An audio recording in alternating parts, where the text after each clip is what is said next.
One more. Well, let's divide into two groups, about equal numbers. All the smart people over there and us over here.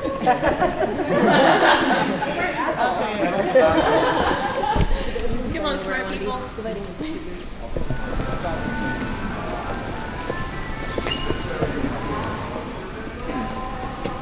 But this guy over here, about 1939, is when he started running across Europe, conquering countries, persecuting people, and that's when many of the scientists left. And they left Europe from Germany and Hungary, Poland, Czechoslovakia, Italy. They went to England to escape this guy. When they got over there, some of the scientists knew that Germany had been working trying to build an atomic bomb. That's when a couple of the scientists got together and drafted a letter that Einstein signed to Roosevelt saying, hey, I think there's a potential for, tremendous weapon using nuclear power. And Roosevelt said, okay, I'll look into it. Eventually he formed what was called the Manhattan Project, headed up by Leslie Groves, who was the Corps of Engineers. General, I guess, right? He was the colonel at the time. He was a colonel? Yeah. And he was in the Manhattan District in New York. So he just named the project the Manhattan District for security reasons. By the way, Groves is the person that built the Pentagon. Right. On time and in budget. On time and in budget? Yes. Wow. It doesn't happen much anymore. So Groves started collecting scientists together, all that he could find, and he selected Oppenheimer as his technical lead scientist. They selected Los Alamos, New Mexico, as a place to do all of the testing and experiments. But the first thing they had to do, even before the Manhattan Project, was determine if a chain reaction could be initiated. And that's where Enrico Fermi came in. Physicist, Nobel laureate from Italy, and he built an atomic pile. And this is a model. The pile that he built up in Chicago.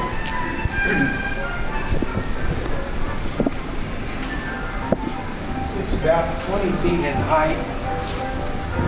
All of these black bricks were made out of graphite, and this is one of the actual graphite bricks from that pile.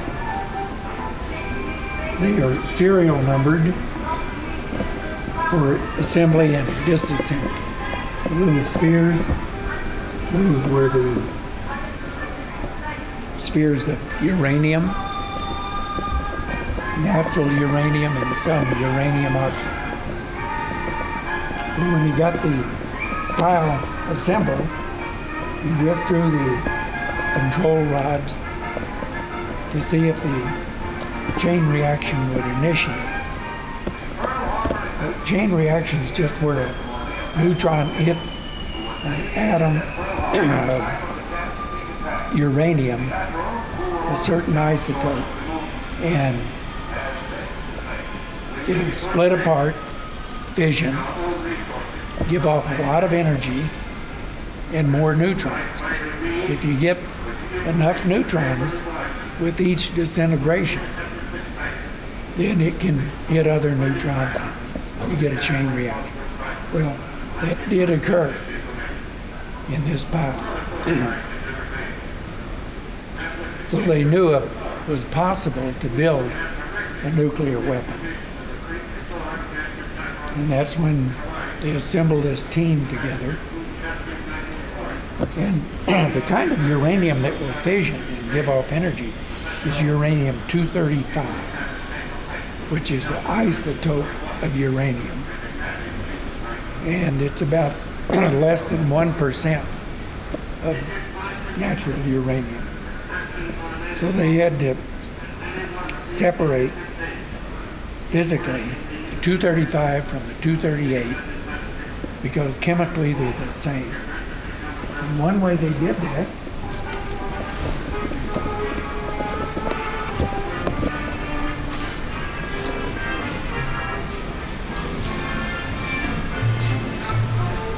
using this, what's called a calutron. That's a contraction for University of California cyclotron. What they did is took natural uranium in a gaseous form, something like uranium hexafluoride. That gas was injected in this end of the calutron. An electric field accelerated the gas and it came out down here at high speed.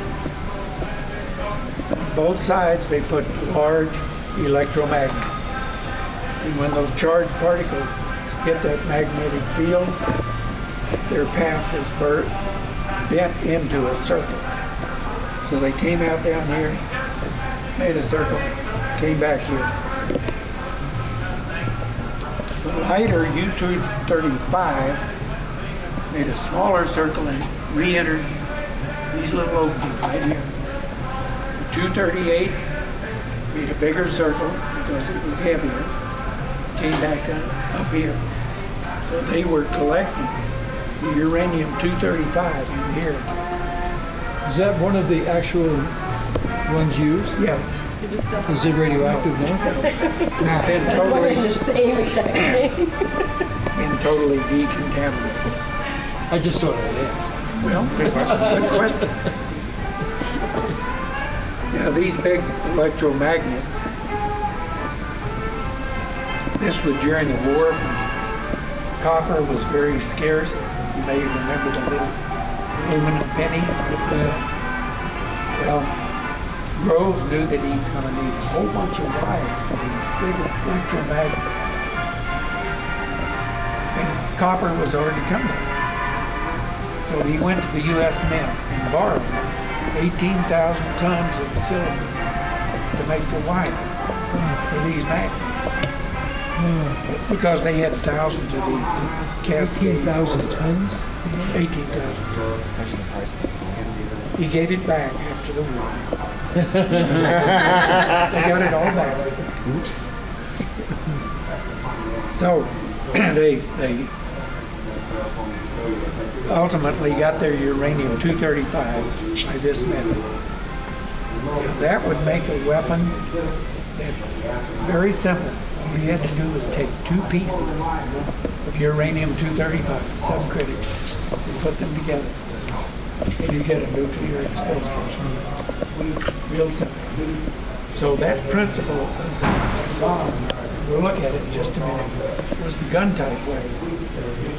Where in the bomb you have a short gun barrel, piece of uranium at this end, another piece at that end. When you want to detonate it, you fire that slug down. When they come together, they explode. No need to test it. How did they choose Los Alamos? It was very isolated, remote for security reasons. And Oppenheimer used to go up there in the summer on vacation. Really? Yeah. His brother had a ranch up there somewhere. So he knew about it? He knew about it. And he convinced Groves that's the place. And they purchased it or they took it? Government. Eminent domain? Or? They bought it. There was the Indian school for boys up there. they purchased it with a little encouragement. Right, with a little encouragement. So they, in this pile over here that we talked about, they found out that those neutrons, if it hit a U-235 atom, it would fission. If it hit a U-238 atom, it would keep it, just capture it. And then it would transmute into a new element that had not existed in nature, plutonium. Now plutonium, you hit that with a neutron, it will fission and give off energy. A little more energy than the uranium. So they said, aha, we can make plutonium and separate it chemically and maybe make another bomb. So they did. They built someplace, I guess they moved. Well, they built some large reactors up in Hanford, Washington. And that's where they put natural uranium in the pile, the reactor. Let it cook for a while, take it out, separate out the plutonium. Through their testing, they found out that you can't bring two pieces of plutonium together quick enough during the explosion.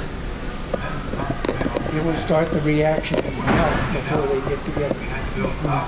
So they had to figure a different way to initiate a plutonium. What they did is they took a sphere of plutonium, not that big, surrounded it with high explosives, and it detonated simultaneously. And this explosive shock wave imploded and squeezed that plutonium, grapefruit size, down to about ping pong. All of the atoms were shoved closer together. The neutrons didn't have as far to go, as long to travel to hit another nucleus. And they figured that would work. So this weapon they had to test. Plutonium gadget. Wasn't called a bomb, it was a gadget. We put it up on a 100-foot tower down at the Trinity site to test it. And there was a lot of speculation on, what kind of yield they would get from it, if they would get any. So they put it up on the tower, pushed the button, and it worked. Tremendous explosion. 20,000 tons of TNT. So, this was the first gun-type weapon, uranium. Just a short gun barrel. Plutonium and both uranium and both ends. They dropped the bomb. It had radar, barometric switches, timers, and impact wheels. So the weapon, they wanted to make sure it would go off.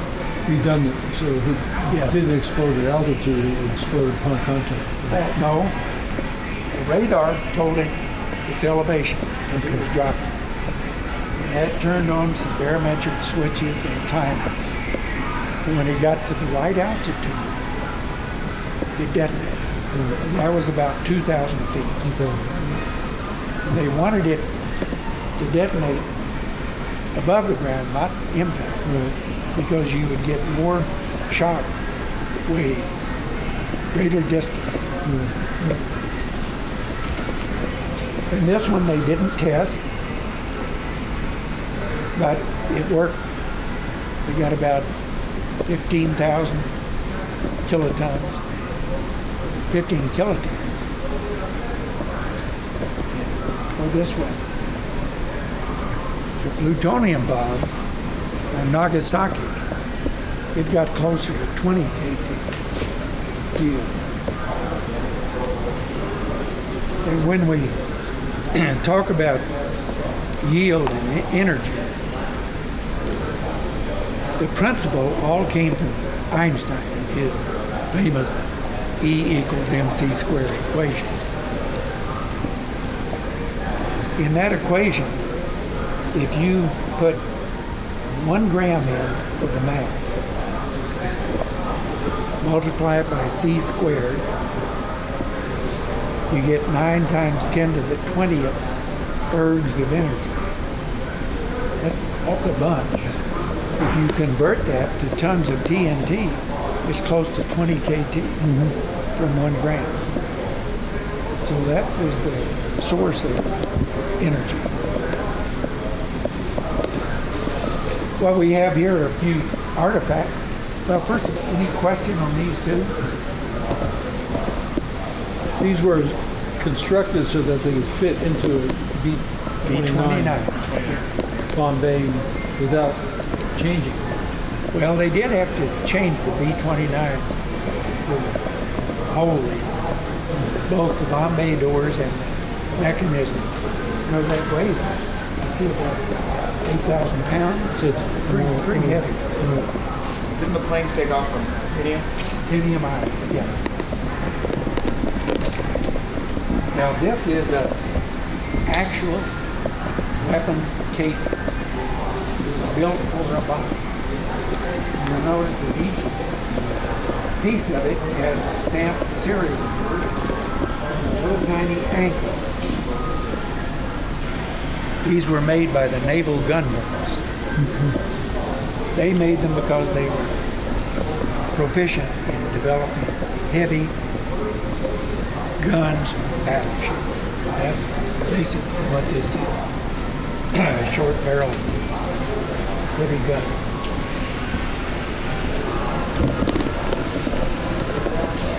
These had 3 plugs here. When they were on the ground in takeoff mode, they had green plugs in, which meant safe.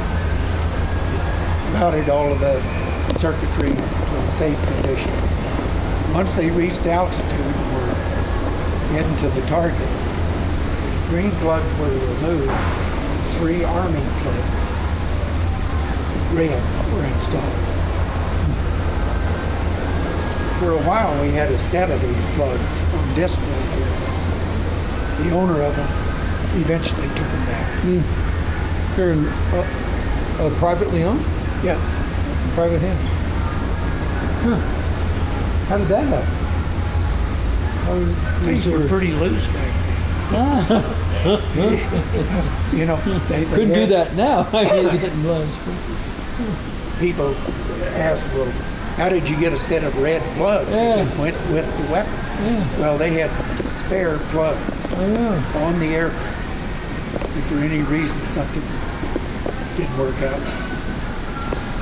So that's where somebody just Souvenir? Yeah, they didn't need them anymore.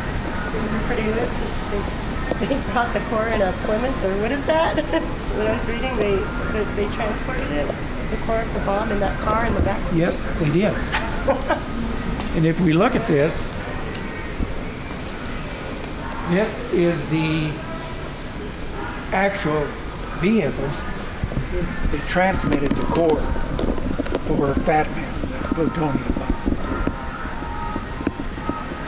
We found the car and had it restored. This was in private hands too, or is it Yeah, it was in a junkyard. junkyard? Sold as surplus, perhaps. Right. So this is the vehicle that transported the spear for that Fat Man. And it was in a little box just like that. Here's a photograph of the box being unloaded from the vehicle down at Trinity. How contained was that? I mean, they got a big Well, from it takes all those guys, so I assume it was lead lined, or looks pretty heavy. So. Right. But it had holes in it for ventilation, because it gave off heat. You can put your hand on plutonium and it's warm. And they were just casually in the front seat. It's pretty safe. Really? Oh yeah. Well, from radiation.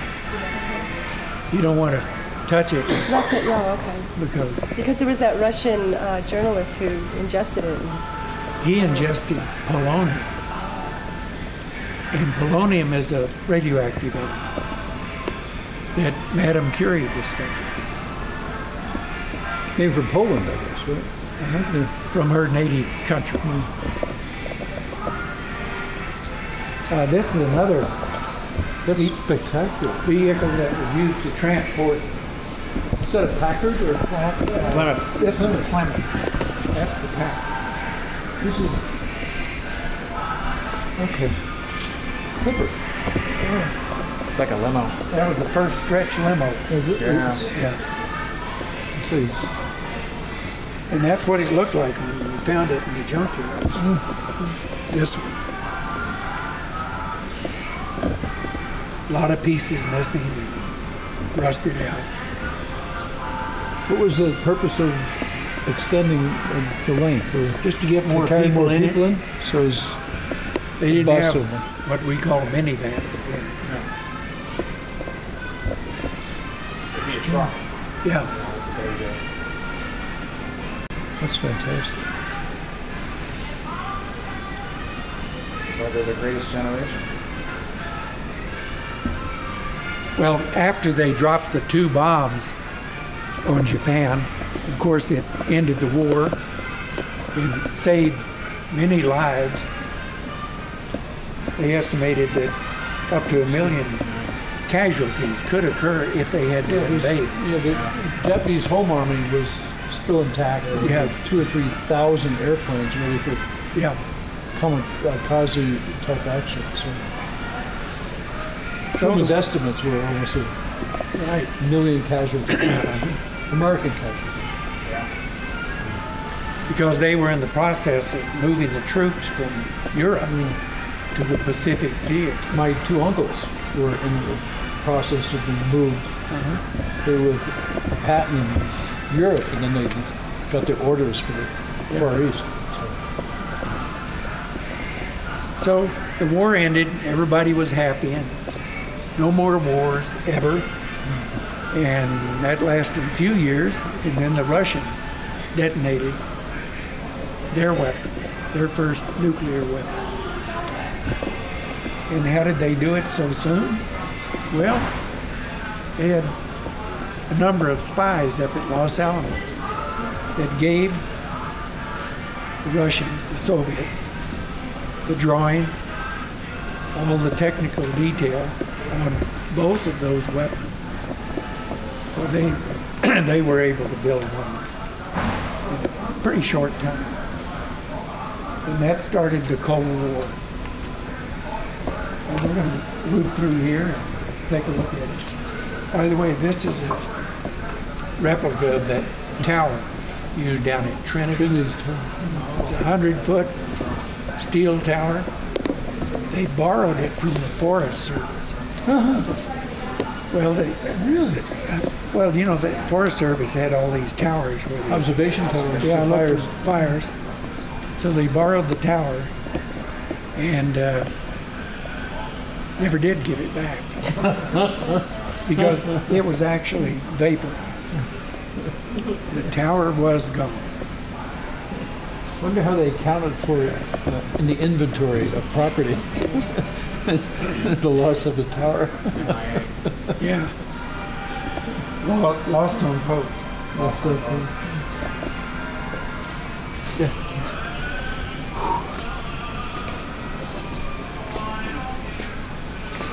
This is a piece of trinitite from the Trinity site. The sand was on the desert floor when the gadget went off.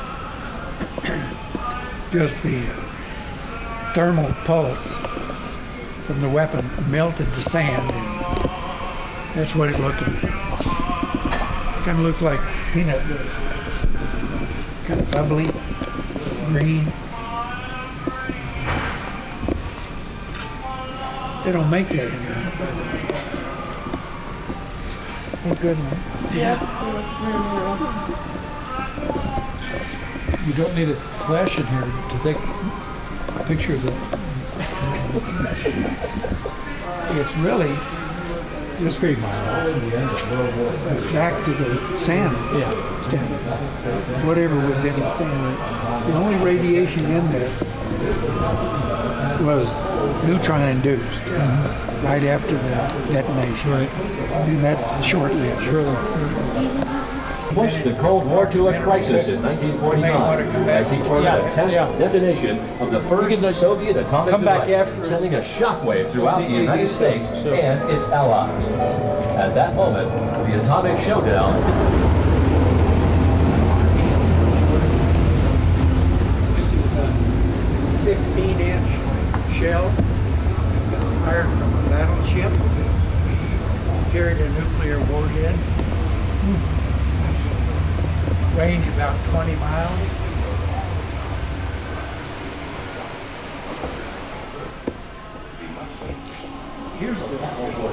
This is the smallest weapon that the U.S. ever developed and put in stock. Called a Davy Crockett.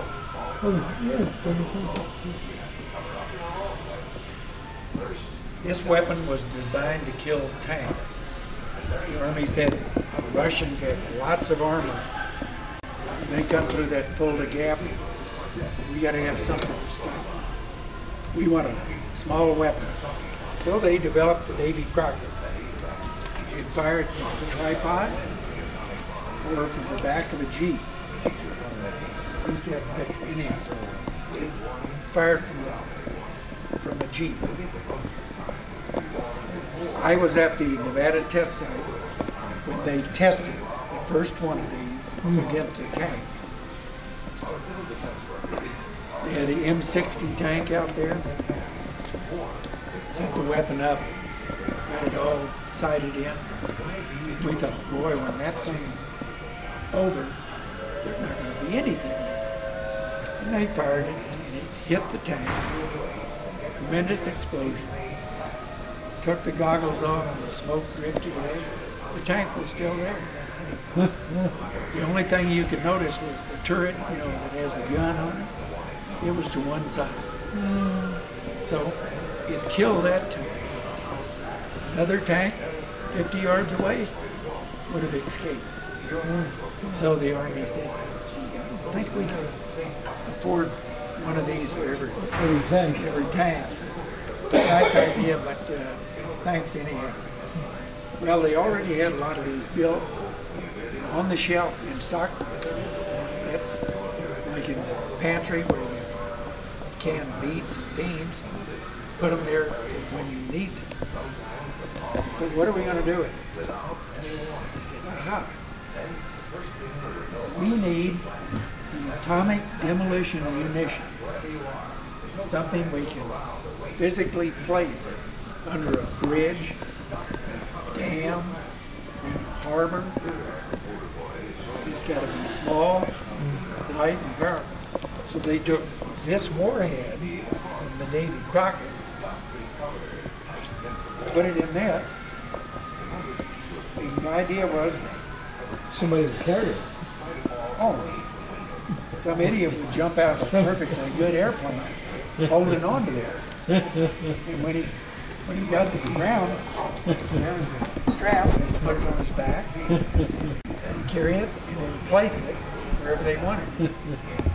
Light the fuse and run. Well, they didn't have fuses. They had timers and radio.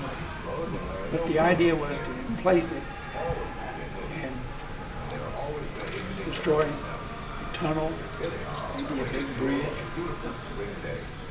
So they got a lot of use of it. They didn't use it, but they had these in the stockpile available.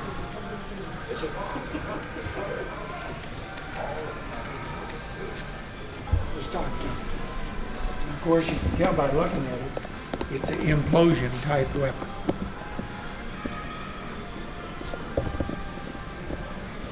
This is an honest job. Portable rocket. We have a lot of these in Europe, other places in Germany and so forth. And again, you can see the warhead implosion time. What's the range of that?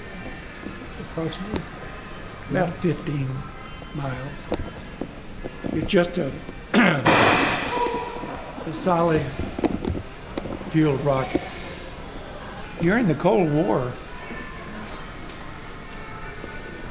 we used to fly around the perimeter of the Soviet Union 24 hours a day, all year long, carrying nuclear weapons in case they attacked us. We had targets all picked out to go and destroy. Now over Palomares, Spain, one of the B-52 bombers carrying these hydrogen bombs was refueling, and the two aircraft somehow collided and both broke up and crashed. Now the B-52 was carrying 4 thermonuclear weapons. And of course they spilled out of the aircraft.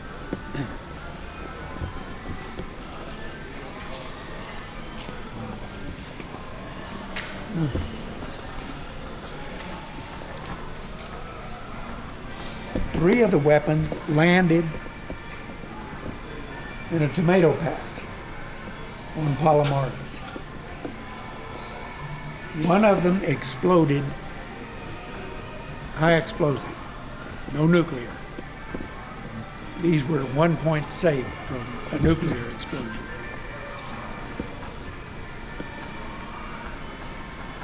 This one, right here, was recovered from that tomato patch.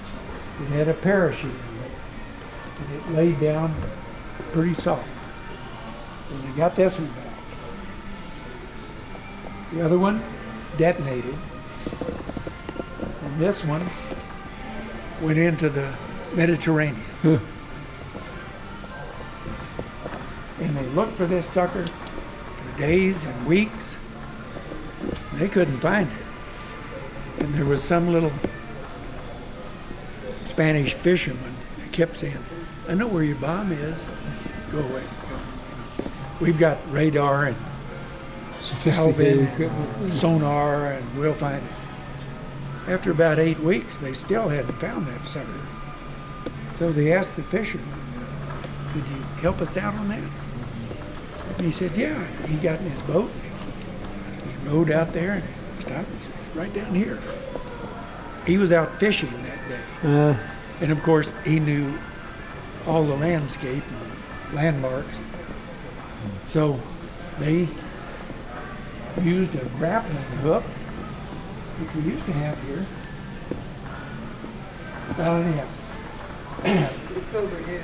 Is that it? Silver, shiny grappling hook. Points. Yeah, they went down about 2,000 feet, snagged the parachute, and pulled it back up and recovered it. So much for high tech. Well, it was in 2,000 feet of water, which is pretty deep. So out of the 4 they had, 1 blew up, 2 they found?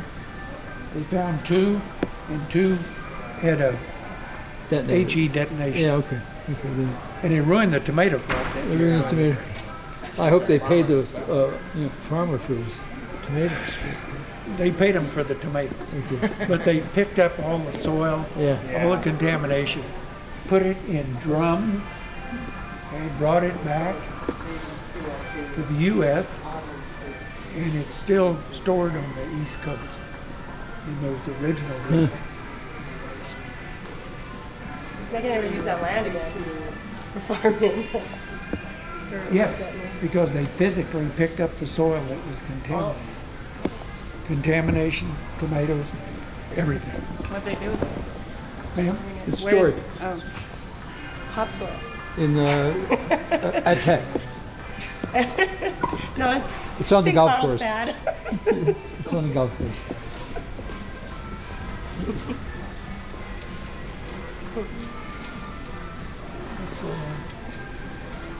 Wasn't there like a similar, I don't think there was any risk of detonation, but a similar accident in Albuquerque where they were transporting?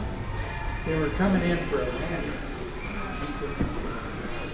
and dropped nuclear weapon hydrogen. Just somehow disconnected. Onto the University of New Mexico land, and they had an HE explosion. Oh, they did? Yeah. But, you know, no nuclear to it. Well, that's when the headlines said, Air Force bombs the university. Several. When was that? What year? That was back in the 60s. 1960. I heard that there wasn't detonation, but I guess. Well, no Of the nuclear. conventional stuff. Let's go around the corner here. What we have here is a model of a nuclear-powered submarine, Ohio class, and you can see right here, that's a Trident missile sticking up. These missiles were fired from the submarine while it was underwater, submerged.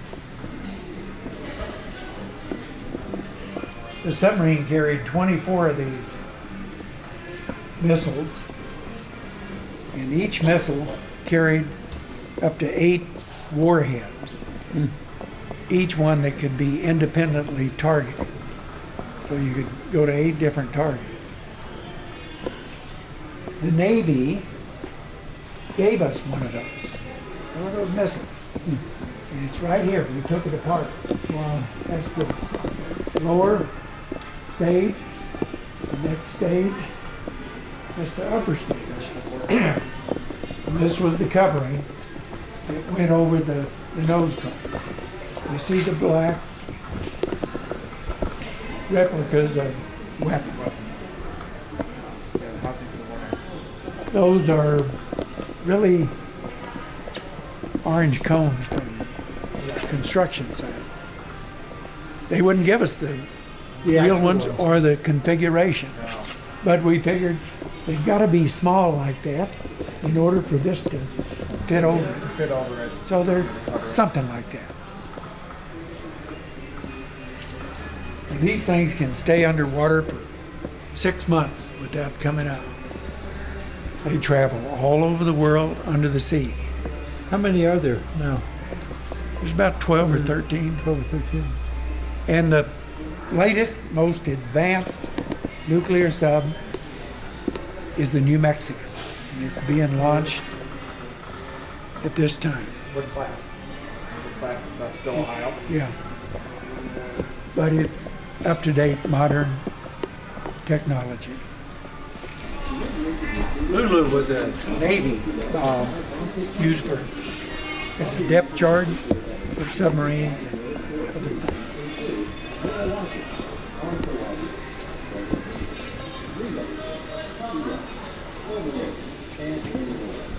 This is Buster Brown and get your feet checked in the Tom shoe. McCann had those. Yeah, Tom McCann. Tom McCann shoot. This is one of the first, as a kid, like, he used to come in, you know, put your feet in, look down, and say, "You need this kind of shoe." Yeah. You could wiggle your toes. And it's interesting to see your toes. Amazing. Did it X-ray it or what? Yeah, it's It was a fluoroscope, they were called, which is basically an X-ray machine. When you went to your family doctor also, as part of the test, he would take you into a room and this great big plate would come by and he'd fluoroscope you. And he would be standing there. Many doctors were lost. They didn't know about X-rays. They had X-ray parties. This is a little cathode ray tube, and what it demonstrates is you can see the cathode rays against that white plate in there, but there's a little magnet that moves up and down. It shows you how magnetism will change the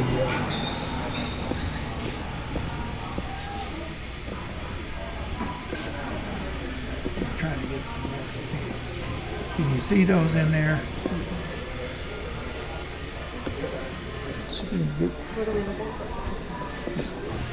The beam of light. Like a cathode? Yeah. It's there, yeah. But that's the principle that your TV works on. Magnetism that changes the stream of electrons coming out. That's the reason you don't want the kids putting a magnet up to the screen of your TV set or your PC monitor to bring permanent damage. That's just a little static generator. This is one way they used to generate high enough voltage to operate an X-ray tube.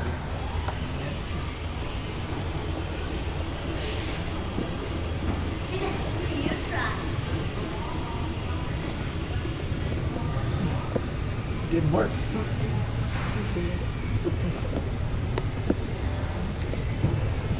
Go in and fix that. It's a French reactor, sodium cooled, and the French gave this to us, and we exchanged some other exhibits with them. And what you see here is that's the core back here. See the rods coming down? That's the control rod. Now they're fully in. To start the reactor up, you withdraw those rods because they suck up neutrons and kill the chain reaction. So you'll notice as the rods are withdrawn, see the core heating up.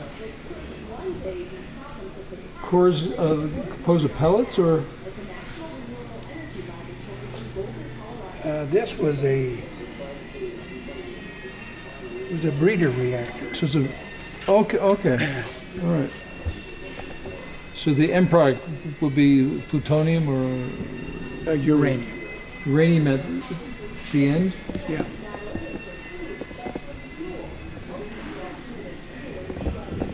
Yeah.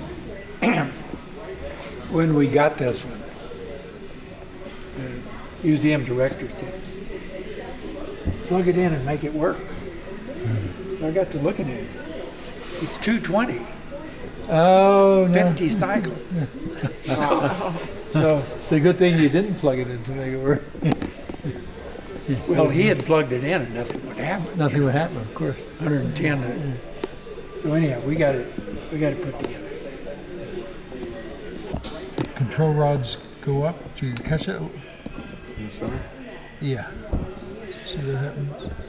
Or should it start it over again? It's up to you. So you can catch it. Can you actually see it in the camera? Or? Yeah. Oh, okay. Cool. Let me see how we do that. Reactor shut down. Let's shut it down.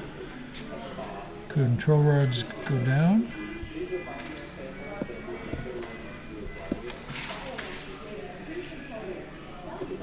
And to start up the reactor, control rods are pulled out.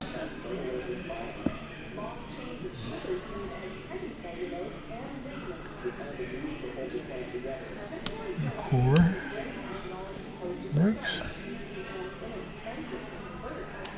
Primary pump is that red light.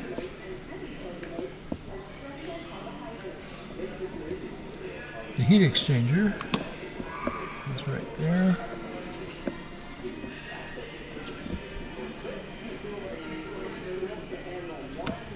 Storage carousel. I don't know if they store it. They must be storing fuel there, I suppose. Rotating plugs. Secondary pump. Steam generator. It's over here. primary containment vessel keeps everything intact. And a secondary containment vessel,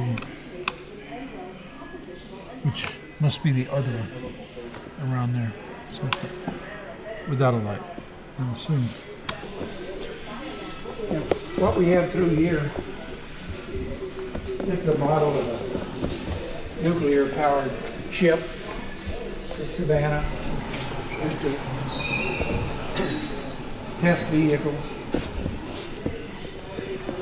to demonstrate that you could power a ship. And then along It's not operational anymore. No. No, it's been scrapped or something. Launched July 1959. Yes.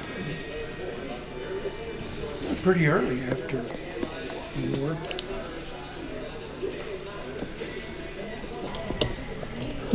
Stop working. There you go. Savannah. 1959.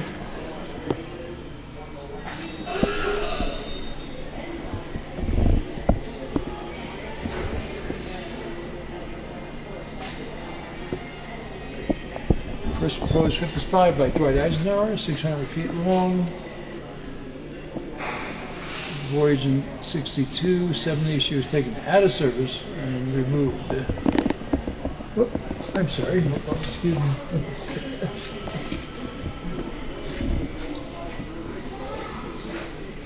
Pretty ship though. Sure is. Even a swimming pool. Oh my gosh, you're right. Heated by the nuclear reactor. There's a little pro and con on the different types of energy sources. That's excellent. Wind, hydroelectric, solar, nuclear. Right. Awesome. They all have some good and bad features to them. They talk about wind solar. There's not enough acres in the country to put up enough to really do any good. It's good for an isolated area if you need some power. But there's the added cost of storing energy. If you don't use it immediately, store it for when the wind dies.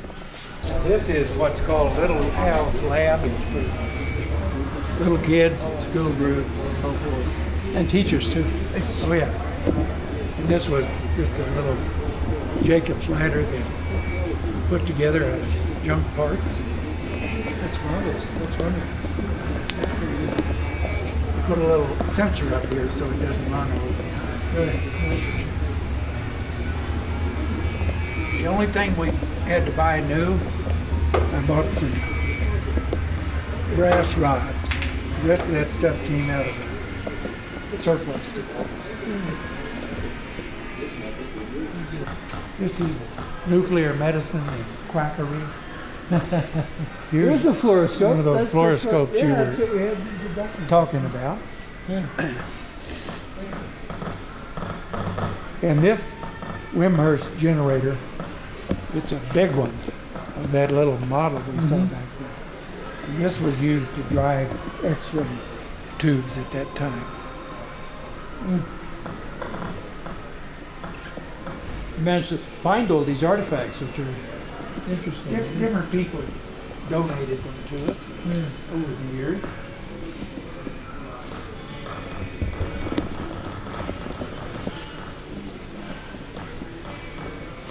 Well,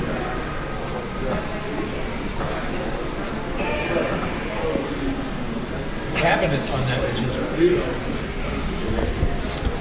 Oh my gosh. The wood of it is just thorium. but this is just a little demonstration of how a mantle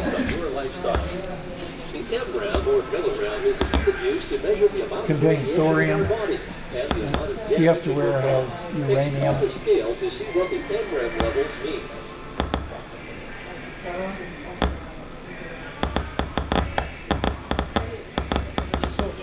Salt shaker. Ceramics. It's perfectly safe to use these dishes unless you scratch through the glaze. You get down to the coloring. Then you could leach it out with tomatoes or pickles. Why is the mantle radioactive? It has thorium in it. Thorium's very high melting temperature. Oh, I see. Metal. But they don't make those anymore. Oh, really? Of course not. They're going to protect you. Well, that was just a quick highlight. Thank you. Yes. Appreciate it. I'm going to turn them loose and we're going to circulate. You're on your own. Thanks so much. You're most welcome. Appreciate it. If you have any questions, I'll be I'm coming home. Were you a colonel in the Army? I was. Did you have, is that engineers? Yeah, Corps of Engineers. Corps of Engineers. I spent about 30, no, not that, about 20 years weapons testing. Were you from here originally? No. I came from Texas, got my degree at University of Texas. Went into the Corps of Engineers, and one day they said, "Hey, you got a degree in physics, didn't you? Show up." And so that was in 59. You started. So I've been out to the test site many years, weapons testing, atmospheric, underground, a lot of fun. I'll stand here. I'm Kathy Dockery, and I teach chemistry, earth science, and some career tech classes at Bowen High School. And what do you think about the museum? I haven't been to this museum. It was on the base, so there's a lot of new exhibits that I hadn't seen before. Then there's some that have been here for a really long The time. concept of the nuclear museum. What do you think about that? I think there is history. Should be part of something else? Is it enough to make it As far as, well, I mean, as far as the Your own history ideas. as our exploration into nuclear chemistry and using, you know, nuclear power, the fact that it's been used as a weapon, I think that seems to be the primary focus of this museum. And that's what we spent most of the time on, was looking at the exhibits, the various But there weapons are cases. other aspects of it that There I think in detail are equally everything from plateware. Well, I think it shows our ignorance in the past of how detrimental this can be to your health. I mean, this stuff is blasting your DNA while you're eating off of it, and there's a face cream that gave you a radiance, which I find completely bizarre. So, It's totally bizarre to put a This cream is- named Thoradia on your face. yeah, and play marbles with Vaseline glass. I mean, you can still find those in antique stores. You can still find those And marbles. take them home. Yeah, you can. You know, I mean, so I think it shows how ignorant we were and how ignorant we still are. I think that there's a lot more that we need to understand and learn, you know, about what we're doing with this stuff. What do you think about the overall quality of the facility I think it's in excellent. terms of building and I think it's structure? excellent because it's very spacious. I think the exhibits are well planned out from what I can see thus far. With me, I can spend like a large amount of time in one place. Just, you know, so, and I think that this lends to that.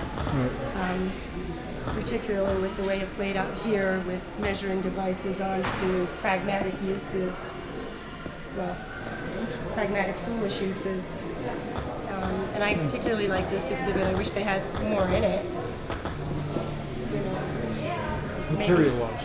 yeah, maybe, you know, just to, I mean, because people hear radiation and they immediately think the worst, you know? I mean, Right. bananas will spike a Geiger counter. So it would be interesting if they Dog had food also.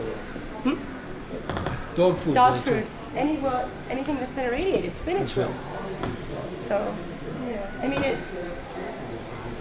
I think that as an educational facility, I think it's someplace I'd want to bring some high school students, maybe my chemistry students. Mm-hmm.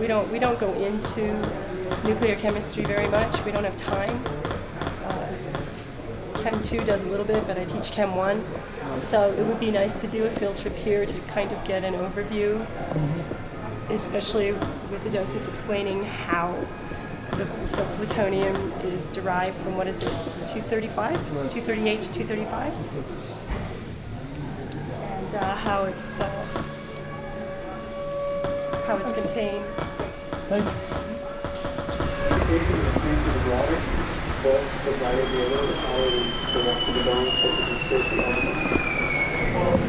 We see concentrations of the altitude of fancy white spots on the right hand and also in the indicator of upright.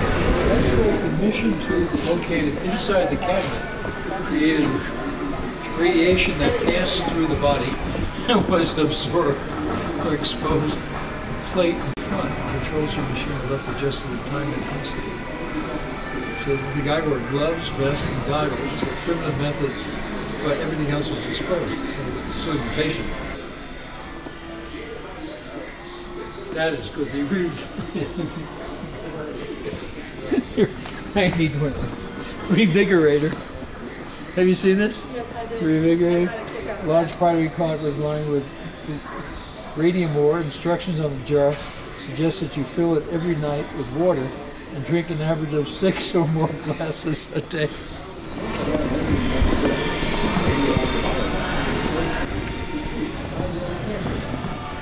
Smith's Homeopathic Pharmacy.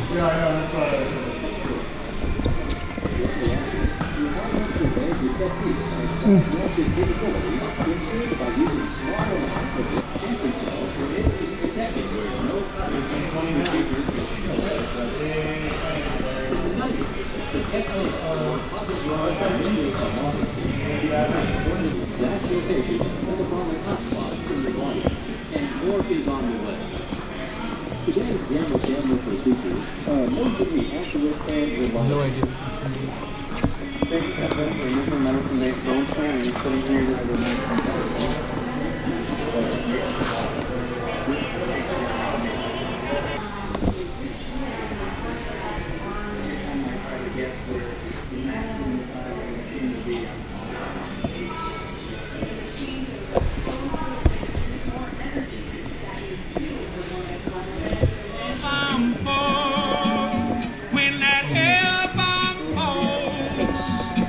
Screaming, dying, praying, and that hell bomb falls. When that hell bomb falls. Bartman, that's good.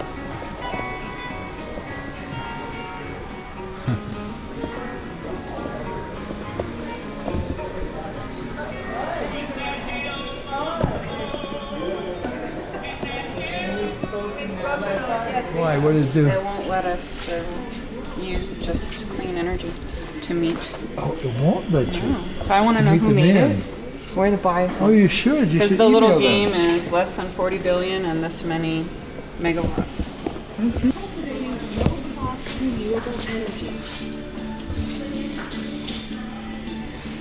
This is the birthplace of the world's most efficient solar cell. You get that? Laboratory where Does that come out? devices that Actually, it does. over 40% efficient. NREL scientists invented the multi-junction solar cell. You'll see it go alternate between the indium and the gallium. Individual layers of atoms are precisely placed on a tiny wafer. This is what we call a gallium arsenide substrate. Put this device in the sun and it produces electricity. Multi-junction cells now power nearly all space satellites and the Mars exploration rovers. If we have to work on Mars, we can make it work anyway. The challenge is making it practical for use on our planet. This cell costs a lot to create, but add an inexpensive lens to concentrate the sunlight and the efficiency levels skyrocket. 40% of the sun's energy is being converted into useful electricity. I would love being part of this technology. NREL is also a pioneer in the thin film photovoltaic field, Extremely thin layers of semiconducting materials are deposited on the support structure. And that support we call the substrate. This technology is much newer than the more common silicon cells, but it also promises to be more cost competitive because thin films require less of the light-absorbing materials to generate electricity. That's where we go to the heart of the solar cell. Thin film efficiencies are close to 20% in the laboratory. This is a remarkable efficiency, by the way, for polycrystalline thin film material, or for this class of material. Many of the manufacturers are now looking to thin films to try to decrease the cost of making the modules. Industry partners send their photovoltaic systems to NREL. Welcome to the outdoor test facility. To see how they endure rain, snow, hail, dust, and the passing of time. Their output is decreasing by about 1% per year. Some of the modules monitored here date back decades. Others are newer developments. NREL's solar array field is striking to see. This is about 1,100 watts of array right here in front of me. It's one of just a handful of test facilities like it in the world, a place where engineers analyze photovoltaic products from solar streetlights to shingles. These are a couple of examples of roofing products. To make sure they perform. If you had an energy efficient home, you'd need probably 2 to 4 times this amount, this size array, in order to offset your entire electrical needs. We look at all sizes, shapes, technologies, you name it, we've measured it. When you're talking record-breaking solar cells, accuracy is everything. The first thing we do is we measure the area. This is a certified calibration lab where researchers and manufacturers submit their solar cells for evaluation. We do approximately 100 of these a month. Various lamps and different colors of light imitate the sun's rays. This is our solar simulator. So scientists can study the sample's responses to the solar spectrum. They're just trying to make it cheaper and better. I'm Steve Robbins, and we're here at the Process Development Integration Lab. The PDIL in the Science and Technology Facility is NREL's latest tool to advance the science of photovoltaics. Oh, I love it. This is a fantastic facility. The technology here allows scientists to deposit layers of a solar cell, do their research, without exposing the sample to air. The ability for us to move this 6-inch sample from machine to machine and completely under vacuum is actually unique in the world. You will not find anything else like this anywhere else. A robot in the center of this steel chamber shuffles the samples through the various steps. The vacuum pod is vital to this process. Here, we're actually trying to protect from molecular level contamination. The pristine environment is critical because an entire photovoltaic stack can be just a micron or two. A human hair is roughly 80 microns. Gases can react with the surface. Even a speck of dust can contaminate a sample. Manufacturers are taking advantage of the PDIL to improve their solar cells. Many scientists I see them, they're just awed, they're amazed, like, oh, we need that. Capturing the light from the sun, converting it to low-cost electricity. Now we're working on 4 junction solar cells with efficiencies that could go as high as 50%.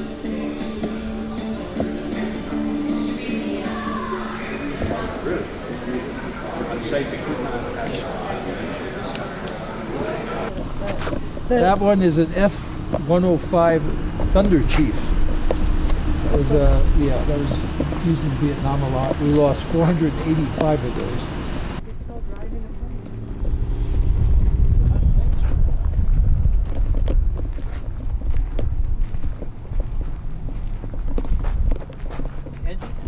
No, it's not. Engine's gone. Now it's a children's slide. They just need to tip it forward. Oh yeah, the whole thing's about rescue. What's that? Oh, under the wing. Oh, that's where the landing gear was. Oh, hold on. Wheels would come out. Pull down.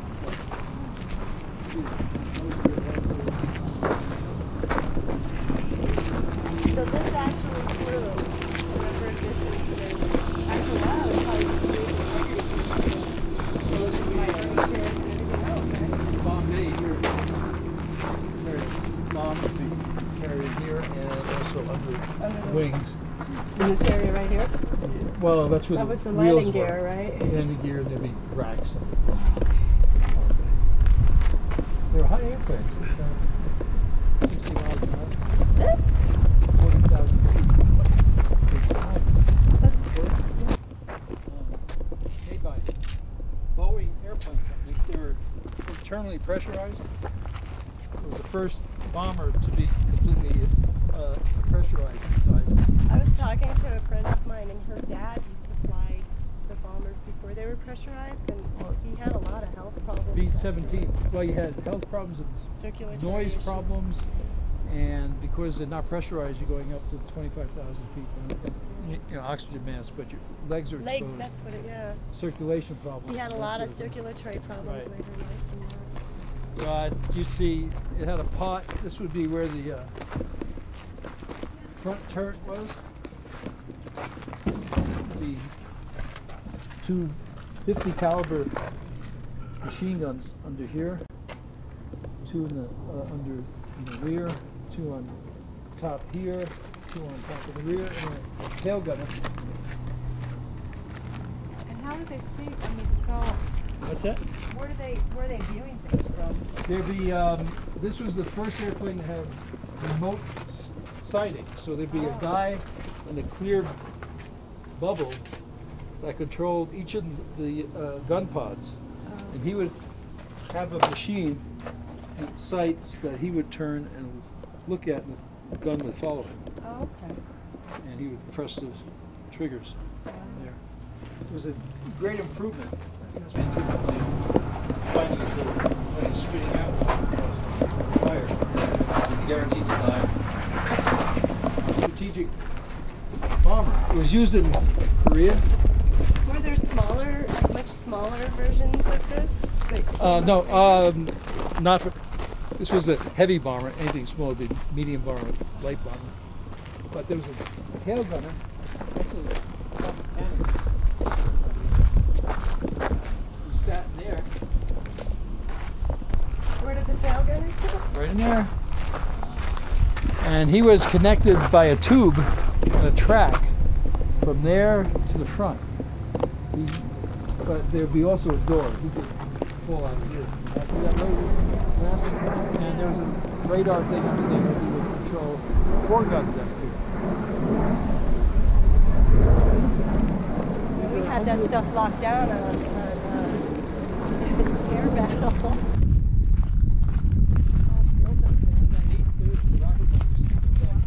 And these things gimbal, they turn and move. What do you mean? There are nozzles moved to keep it from flying straight. Controlling it.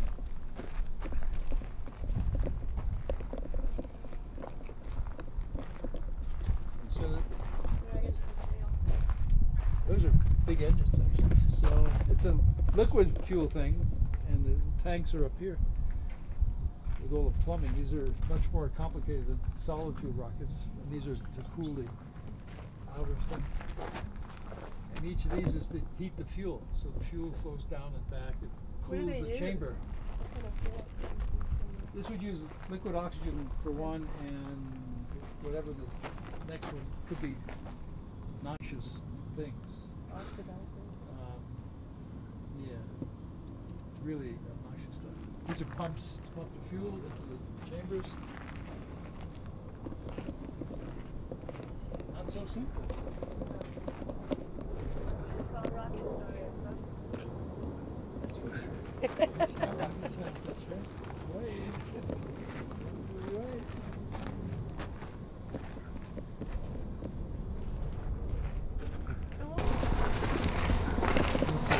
Second stage, you have its own engines in here.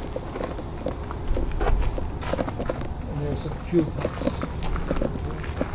Then there'll probably be a third stage.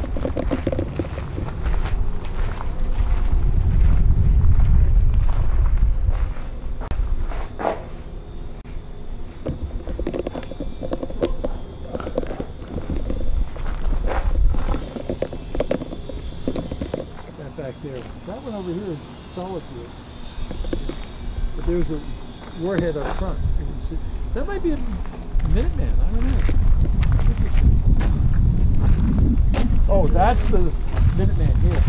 because you could store solid fuels, less plumbing, didn't have to worry about liquid oxygen floating around.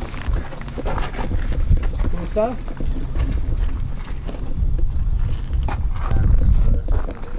Reusable skid. Next, we're going to add 130. Cool. Warhead. What's in there? Is it a cover or something? It's just That's a big warhead. What are these? These are fuel tanks. Oh. These would have been carried under the wings of the B-52, and for extra fuel, it would have been, see the fuel goes in there. Oh, it's done. Okay. Now they're going to be used for pontoons. But, or in place of fuel, they would put missiles underneath these wings. They can be refueled. And these are ejectable. There's trouble to let them go. But they're fuel? Well, if there's somebody, if you dump the tanks, you're lighter, and you can fly further. And there isn't any point in carrying around empty tanks. In combat, when frequently extra fuel tanks are carried, they'd be dumped also. Vietnam was just littered by empty tanks. Yeah, 'cause obviously, if you have these underneath your wing and they get shot, then... Well, there ordinarily there'd be a foam, a chamber, compressor in here too. Most every things don't get shot any more than they haven't in a long time. Things get blown up by rockets. You're saying there's a lot of these around Vietnam where they just. Oh well, we flew B-52s and that too. So we lost a lot. Whitney J-57 engines originally about 4,000 pounds of force, then they upgraded. These are on the wing. B-52. 1, 2, 3, 4, 5, 6, 7, 8 of them. Makes sense? Because it had 8 engines. Uses up a lot of aviation fuel.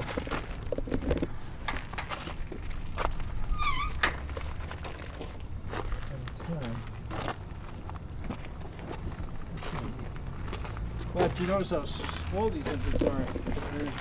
Well, if you've flown recently, you've been on a major airliner. They're absolutely enormous. But this was a state of technology when these things were designed, 1949, 1950. And they're still flying. They get those coverings going.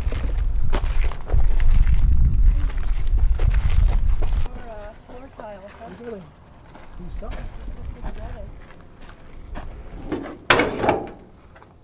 Freaked me out. It's like... Did you get that? He broke the plane. No. Get a picture. See, this is one of the linings of fuel tank. Self-sealing. Oh, this is a zipper, but that's 1959 technology. The zippers work. But they'd have foam as well inside. They were self-sealing tanks. So.